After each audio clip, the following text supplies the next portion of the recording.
Hello everybody, welcome to my YouTube channel. कैसे हैं आप सभी लोग? होप करता हूँ आप सभी जो हैं बहुत अच्छे होंगे। तो जैसा कि आप सभी जानते हैं सीटेट के फॉर्म भरे जा चुके हैं। आप सभी ने भी जो है वो भर दिए होंगे आई होप फॉर्म। और अगर किसी से बाई चांस गलती हो गई है फॉर्म भरने में तो 3 दिसंबर तक आप जाके फॉर्म को करेक्ट कर सकते हैं। आपका जो है फॉर्म का करेक्शन डेट इस समय चल रही है, लिंक आपका डिस्क्रिप्शन में है, आप जाके वहाँ से देख सकते हैं। आज का हमारा टॉपिक है how I cleared my CTET examination in first attempt. या मैं ये कहूँ कि 110 प्लस नंबर या फिर 115 प्लस नंबर आप कैसे 20 से 25 दिनों में आप सिक्योर करें, क्योंकि अब ज़्यादा टाइम नहीं बचा है। और मैं आपको अपने पर्सनल एक्सपीरियंस बताऊंगा, क्योंकि अब वो टाइम भी नहीं है कि आप लोग जो है स्टडी मटेरियल ढूंढ रहे हैं कहीं से कि क्या पढ़ना है क्या छोड़ना है। तो वो चीज़ मैं सब आपके साथ डिस्कस करूंगा। साथ में आपको यहाँ पे 2 ट्रिक्स बताऊंगा, जो 2 ट्रिक्स आपकी यहाँ पे अगर आपको बाई चांस कोई क्वेश्चन नहीं भी आता है तो आपकी 95 से 98% है वो ट्रिक उस क्वेश्चन में लगेगी। स्पेशली इन पेडागोजी जो है, पेडागोजी का आपका सही करने के चांसेस बहुत ज़्यादा हो जाते हैं। मैंने क्योंकि पर्सनली फॉलो किया था, मुझे बहुत ज़्यादा जो है वो यूज़फुल लगी थी ये ट्रिक। तो वो सब चीज़ें मैं आपके साथ शेयर करूँगा, क्योंकि 150 नंबर का जो आपका पेपर आएगा जिसमें नेगेटिव मार्किंग नहीं है, तो आपको ज़्यादा से ज़्यादा जब आप क्वेश्चन करेंगे तो ज़्यादा से ज़्यादा सही होने के जो हैं आपके चांसेस रहते हैं। और अगर आप लोगों को वीडियो अच्छी लगे तो वीडियो को लाइक कर दीजिएगा, चैनल को सब्सक्राइब कर दीजिएगा। तो चलिए शुरू करते हैं। मैं आपको सारी चीज़ें बताता हूँ कहाँ से पढ़ना है। तो यहाँ पे सबसे पहले आप देख सकते हैं बेसिक स्ट्रक्चर एक आपके सामने इस समय खुला हुआ है। ये पैटर्न में आपको सीटेट का पेपर जो है वो देखने को मिलता है। 150 क्वेश्चन 150 मार्क्स के 150 मिनट में।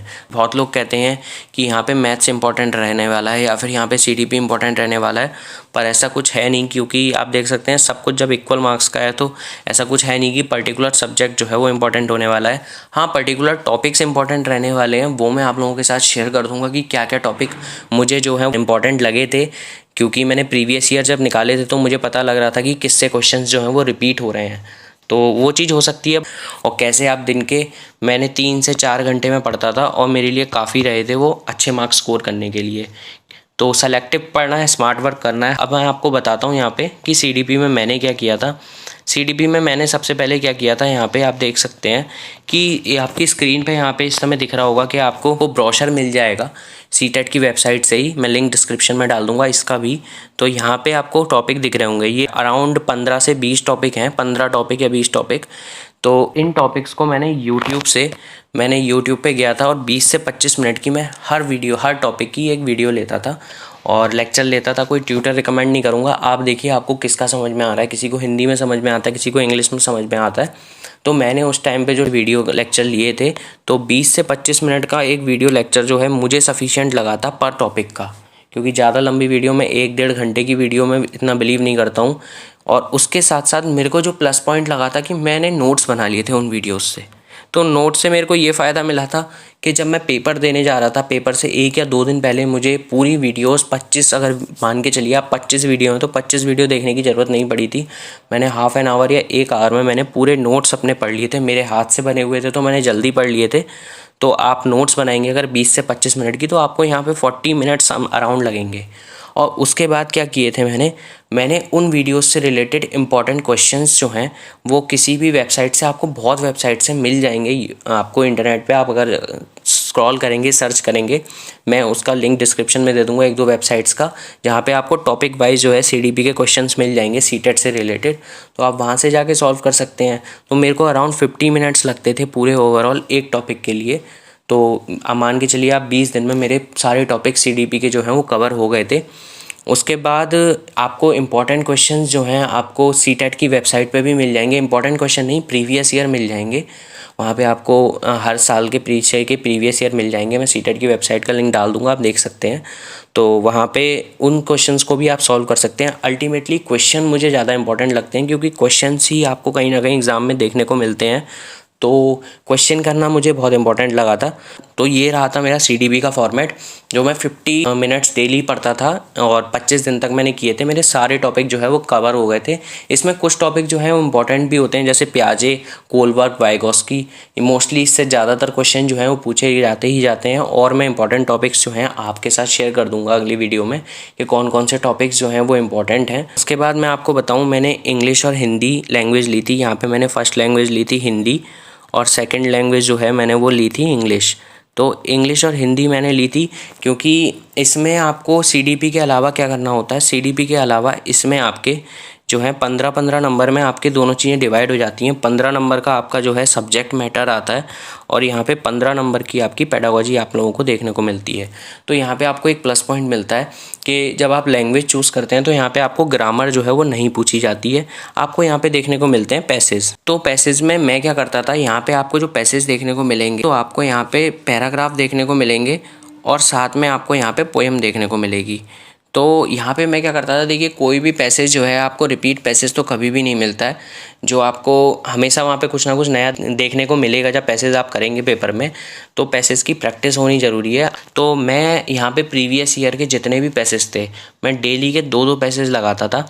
तो मेरा अराउंड 35 मिनट में मैं दोनों पैसेज 2-2 पैसेज लगा लेता था। तो अगर आप 20 डेज़ भी पढ़ते हैं तो आपके यहाँ पे 80 पैसेज ओवरऑल कंप्लीट हो जाएंगे, हिंदी और इंग्लिश के। 2 पैसेज पोएम के और 2 पैसेज मैं लगाता था अपने पैराग्राफ के। दोनों लैंग्वेज के जब आप लगाएंगे तो आपको वही 35 मिनट समथिंग लगेंगे, क्योंकि पैसेज इतना कोई टफ नहीं आता है, पैसेज नॉर्मल लेवल का आता है। अगर आप एसएससी बैंक का पैसेज देखेंगे वो बहुत टफ होता है, तो यहाँ पे पैसेज नॉर्मल लेवल का आता है। बाकी इसकी पेडागोजी का जो पोर्शन है वो अभी मैं एक साथ बताऊंगा कि मैंने किस तरीके से पूरी पेडागोजी के लिए अप्रोच की थी। उसके बाद यहाँ पे मैथमेटिक्स के लिए मैंने अभी आपको बताया था कि मेरा मैथमेटिक्स एक प्लस पॉइंट रहा था। तो मैंने यहाँ पे मैथमेटिक्स का कोई लेक्चर नहीं लिया था, मैंने सिर्फ यहाँ पे क्वेश्चंस लगाए थे। इंटरनेट से मुझे क्वेश्चंस मिल जा रहे थे, मुझे सीटेट के पेपर से क्वेश्चंस मिल जा रहे थे, तो मैंने क्वेश्चंस रिपीट करे थे, जिससे मेरी फ्लुएंसी बढ़ गई क्वेश्चंस में।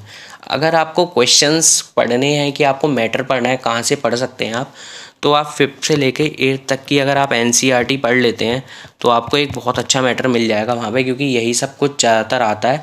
अगर आप एनसीईआरटी पढ़ लेंगे 5th से लेके 8th तक की, वहाँ पे आपको क्वेश्चंस भी मिल जाएंगे देखने को, वहाँ पे आपको थ्योरी भी मिल जाएगी किस तरीके से एग्जांपल्स के साथ वो क्वेश्चंस करने हैं। और यही चीज़ें आती हैं, आपका नंबर सिस्टम आपको देखने को मिल जाएगा, आपका टाइम के क्वेश्चंस आ जाते हैं कि कोई इंसान जो है एक जगह से 5 बजे चला और वो अगले दिन दोपहर में 12 बजे पहुंचा, तो वहाँ पे उसके बीच में उसको कितना टाइम जो है वो लगा। इस तरीके के क्वेश्चन जो हैं वो ज़्यादा कोई हार्ड क्वेश्चन नहीं पूछे जाते हैं, ऐसे ही क्वेश्चन पूछे जाते हैं आपको एलसीएम एचसीएफ के क्वेश्चन, एवरेज के क्वेश्चन। तो वो सारे टॉपिक्स मैं आपको ब्रोशर में, जैसे मैंने लिंक डिस्क्रिप्शन में डाल रहा हूँ, वहाँ पे आपको इंपॉर्टेंट टॉपिक्स भी मिल जाएंगे। वहाँ पे जो आपके टॉपिक्स पूछे जाते हैं तो आप वो एनसीईआरटी से पढ़ सकते हैं। उसके बाद यहाँ पे ईवीएस के लिए बात आती है कि ईवीएस जो है वो मैंने कैसे पढ़ी थी। इसमें जीएस वगैरह नहीं पूछी जाती है, जैसे यूपी टेट में आपकी हिस्ट्री सिविक्स ज्योग्राफी भी पूछ लिए जाते हैं ईवीएस में। पर यहाँ पे आपका क्या होता है, सी टेट में 1 से 5th तक की अगर एनसीईआरटी है वही हमारे को पूछी जाती है, उसी में से क्वेश्चंस आते हैं।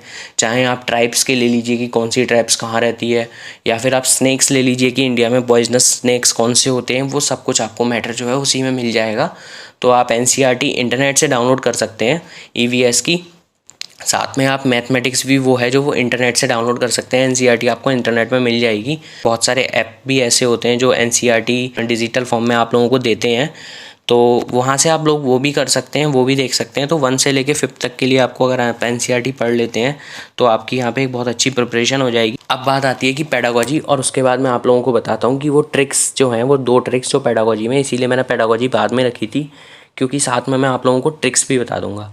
देखिए पेडागोजी में जो है ना, वो वहाँ पे सबसे ज़्यादा यहाँ फैक्चुअल क्वेश्चन पूछे जाते हैं, और मोस्टली फैक्चुअल में मैं आप लोगों को बताता हूँ किस तरीके के क्वेश्चंस भी पूछे जाते हैं। जैसे अगर आप मान के चलिए स्टेट टेट ले लेते हैं कोई भी, तो वहाँ पे इस तरीके के क्वेश्चन पूछे जाते हैं कि कोई स्टेटमेंट दे दिया, ये स्टेटमेंट जो है वो किसने कहा, इस तरीके के क्वेश्चन पूछे जाते हैं। बट यहाँ सीडीपी में क्या होता है, यहाँ पर आपको कंडीशन दे दी जाती है। फॉर एग्ज़ाम्पल, अगर आपको कोई बच्चा है जिसको पढ़ने लिखने में दिक्कत होती है, जो पढ़ने लिखने में प्रॉब्लम फेस करता है, तो उसको आपको किस तरीके से पढ़ाना चाहिए। बाकी इसमें इंपॉर्टेंट टॉपिक्स जो हैं वही मैंने आपको बताया था। मैं आप लोगों के लिए अलग से एक वीडियो बना दूंगा जिसमें आपको इंपॉर्टेंट टॉपिक्स बता दूंगा। मैंने क्या किया था, मैंने इसमें प्रीवियस ईयर पढ़े थे, जो प्रीवियस ईयर, जैसे मैंने इंग्लिश में पढ़ा था, मैंने मैथमेटिक्स में पढ़ा था। जब इन्वायरमेंट में मैं इस तरीके के प्रीवियस ईयर पढ़ रहा था ना, तो वहाँ पे मुझे बहुत सारे क्वेश्चन रिपीट लगे थे। जैसे फॉर एग्जांपल इंग्लिश में आपका एक क्वेश्चन आता है कि ऐसा डिफेक्ट जिसमें लिखने में दिक्कत हो, तो उसे हम डिस्ग्राफिया कहेंगे। तो ये जो है मोस्ट मोस्टली बहुत ज़्यादा कोई पेपर में पूछा गया था। फिर इस तरीके से जो है पढ़ने लिखने का डिफेक्ट, या फिर जिसको मैथमेटिक्स में दिक्कत होती है डिस्कैलकुलिया, तो इस तरीके के क्वेश्चंस बहुत आपको देखने को मिल जाते हैं। तो इससे रिलेटेड मैं टॉपिक्स डाल दूंगा। टीचिंग लर्निंग मटेरियल पूछ लेते हैं मैथमेटिक्स में, इससे रिलेटेड ही क्वेश्चंस आते हैं, ज़्यादा कोई टफ क्वेश्चन नहीं आते हैं। आपको फैक्चुअल क्वेश्चन ज़्यादा देखने को मिलेंगे। अगर आप प्रीवियस ईयर कर लेंगे तो बहुत ज़्यादा आपको जो है चीज़ें सॉर्ट आउट हो जाएंगी दिमाग में कि क्या क्या आने वाला है। ये मैं डेफिनेटली बोलता हूँ प्रीवियस ईयर से, मैंने क्योंकि मेरे को पता लग गया था कि कौन कौन से क्वेश्चन किस किस तरीके से जो है वहाँ पूछे जा रहे हैं। अब बात आती है 2 ट्रिक्स जो मैं आपको बता रहा था कि 2 ट्रिक्स कौन सी मेरे को फ़ायदेमंद लगी थी, जो मेरे को जिससे पेपर बहुत इजीली हो रहा था मेरा वहाँ पे।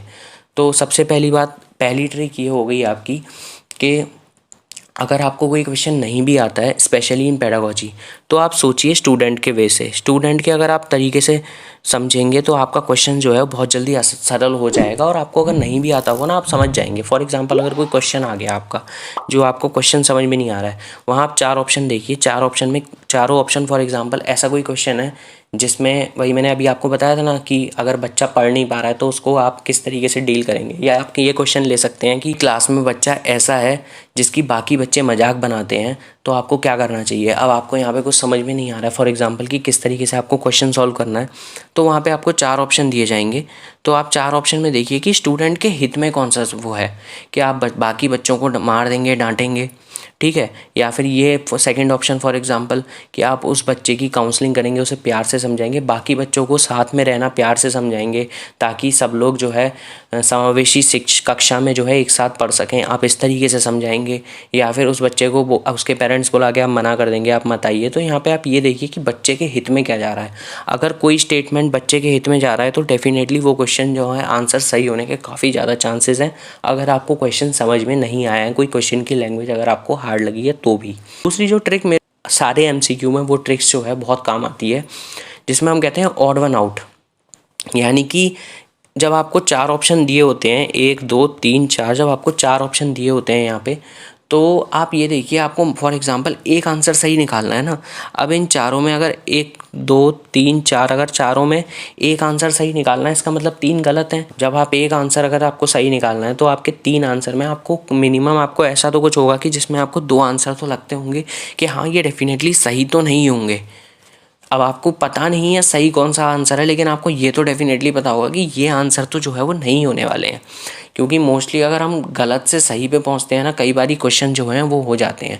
कई बारी फैक्चुअल क्वेश्चन में, जैसे मैंने आपको पेडागोजी में बताया था कि ये तो डेफिनेटली नहीं होंगे। जैसे किसी आंसर में लिखा है ऑप्शन में कि बच्चों को पीटना या फिर बच्चों को डराना धमकाना, तो वो तो डेफिनेटली आंसर गलत ही होने वाला है। तो अल्टीमेटली अगर आप जो रॉन्ग वन आउट करते जाएंगे ना, तो आप राइट आंसर तक आप अपना आप ही पहुँच जाएंगे। तो ये 2 ट्रिक्स थी जो मुझे बहुत ज़्यादा पर्सनली फॉलो करी थी मैंने, और मुझे फ़ायदा भी हुआ था। और एक अच्छे मार्क्स स्कोर होने में बहुत ज़्यादा आपकी जो है ये ट्रिक्स भी मदद कर सकती हैं। बाकी आई होप मैंने आपके कई सारे डाउट्स जो हैं वो क्लियर कर दिए होंगे, पेपर कैसे बैठेंगे, किस तरीके का आपका माइंडसेट रखना है। और अगर आपको वीडियो अच्छी लगे तो वीडियो को प्लीज़ लाइक कर दीजिएगा, और अगर आप चैनल पे नए हैं तो चैनल को भी सब्सक्राइब कर दीजिएगा। मिलते हैं आपसे अगली वीडियो में नए कंटेंट के साथ, तब तक के लिए टेक केयर।